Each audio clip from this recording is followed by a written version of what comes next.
Hey everyone, it's me. I wanted to kind of throw something out there and this is I always try to help stimulate thoughts, ideas, growth, etc. And the one thing that came to mind recently is the more dependent we are on others for our health, well-being, happiness, etc., is the greater we fall when they are no longer with us. And just for an example, my dad was my best friend. I consulted with him on mostly everything, and he was my person. And so when he passed away suddenly in 2009, my world kind of came crumbling down.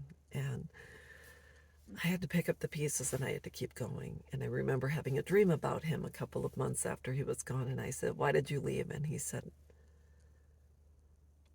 "Oh, gosh." He said I had to go. And I didn't understand what that meant.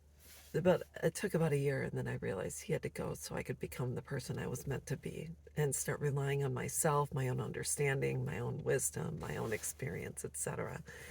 And when it comes to estrangement, I think a lot of parents put their all in all into their children and either live through their children or make being a parent their identity, rely on their children for happiness, joy, love, um, a release from life. We're able to live through them sometimes to, when they go to high school and they go to their prom or, have their first kiss and we're involved in that. It's fun. Yet if we don't create our own identity outside of just being a parent when they're gone, that is when a lot of folks struggle. They struggle whether they're single in a marital relationship. I know a lot of parents who are married and stay together only for the children. And when the children are gone, they have nothing in common. So what do? Well, if you haven't already done so, it's time to get a life.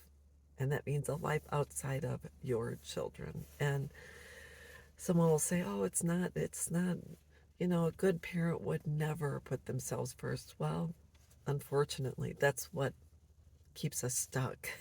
So it's okay to put yourself first because if everyone around you, let's just say you were the last person standing and you were the only person left on this earth, what would you do? Would you enjoy the pleasure of your own company? Would you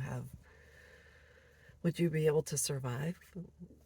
Or would you curl up into a little ball and feel like you were going to die? So, I'm not saying it's going to happen, but sometimes when our children estrange and you're all by yourself and you have cut off relationships with friends, family, you haven't dated because God forbid a single mom date, or have intimate relationships with someone else, even God forbid you do it when your kids aren't home. So I just want to say there's billions of people in this world, 8.1 billion people in this world. I think it's 8.1 or 8.7 billion people in this world.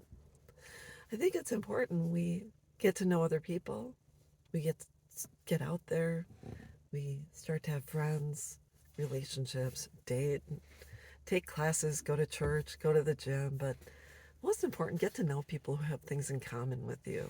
And even if they have kids or they don't, people that stimulate you and make you want to get out of the house, get off the internet, get off Facebook. I mean, there's so much going on in this world. What are you waiting for? Children are basically on loan to us. And someday we're supposed to encourage them to leave the nest and encourage them to have their own children and have their own lives. And they can have lives without us. It's okay. So I encourage you to get a life, get out there, enjoy the multitude of the 8 point something billion people in this world, and start to enjoy your life again. So that's all there is to it. And I'll be back.